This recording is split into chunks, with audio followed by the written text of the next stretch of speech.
भविष्योत्तर पुराण में भगवान श्री कृष्ण और महाराज युधिष्ठिर के संवादों में पापमोचनी एकादशी का वर्णन आता है। एक बार युधिष्ठिर महाराज भगवान श्री कृष्ण को कहने लगे, हे केशव, अम्लकी एकादशी के वर्णन के पश्चात चैत्र मास के कृष्ण पक्ष में आने वाली पापमोचनी एकादशी का कृपया कथन करें।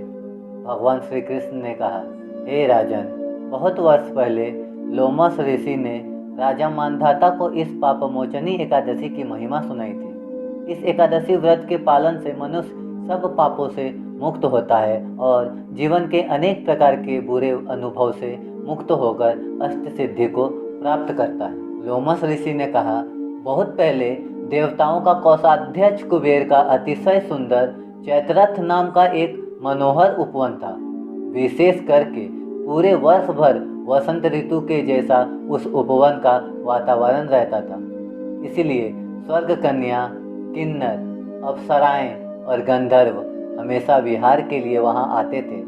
विशेष करके देवेंद्र और अन्य देवता भी वहां आकर आनंद और प्रेम का आदान प्रदान करते थे। उसी उपवन में शिव जी के परम भक्त मेधावी नामक ऋषि तपस्या करते थे, जिनकी तपस्या अनेक प्रकार से भंग करने का प्रयत्न स्वर्ग की अप्सराएं करती थी। मंजू घोषा अप्सरा ने उनका तपोभंग करने का निश्चय किया। उसने ऋषि के आश्रम के समीप ही कुटिया बांधी और बहुत ही मधुर स्वर में गाना गाने लगी।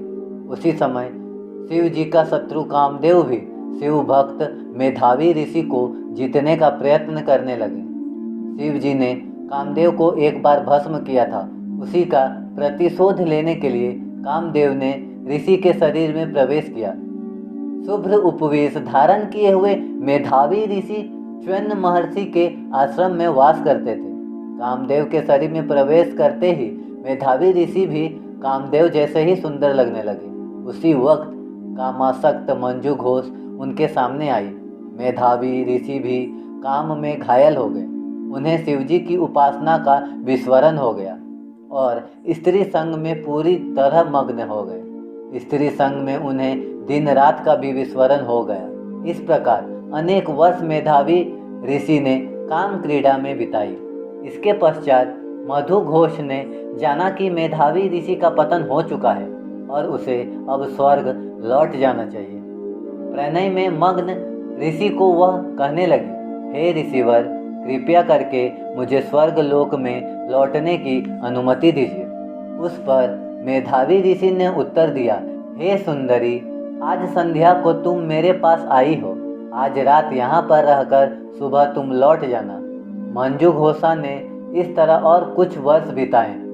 पूरे 57 साल का काल पूरा हो चुका था, परंतु ऋषि के लिए यह काल केवल अर्धरात्रि समान था। पुनः स्वर्ग जाने की अनुमति लेने पर ऋषि ने कहा, हे सुंदरी, अब प्रातः हो रही है। मेरी प्रातः विधि के पश्चात तुम जाना। तभी अप्सरा हंसते हुए कहने लगी, हे ऋषिवर, प्रातः विधि को आपको कितना समय लगेगा? अभी तक आपको तृप्ति नहीं आई?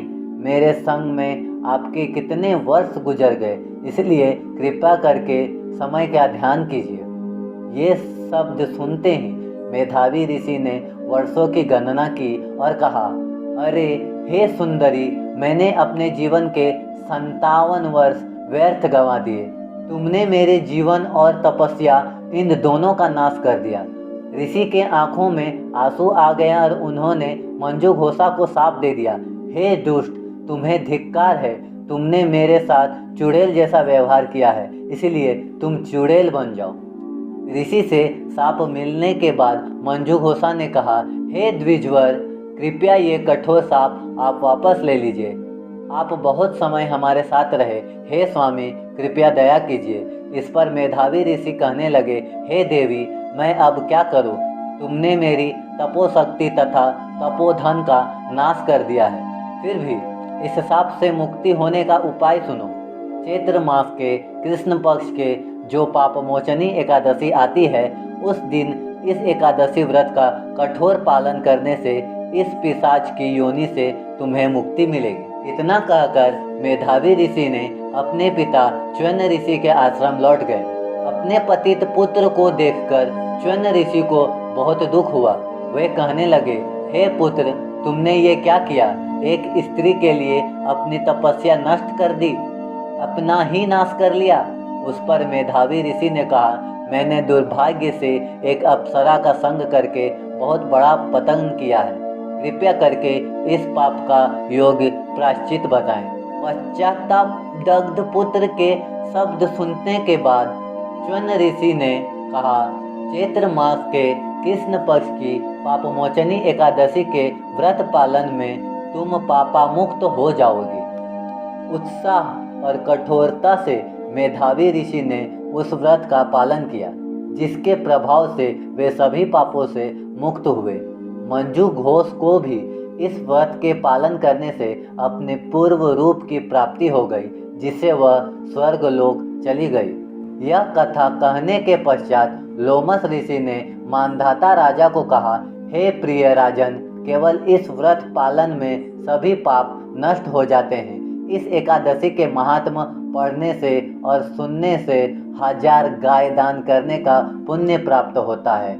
इस एकादशी व्रत का पालन करने से अनेक पापों जैसे भ्रूण हत्या, ब्रह्म हत्या, मदपान, परस्त्री संगी, गुरुपत्नी संगी, इसका नाश हो जाता है।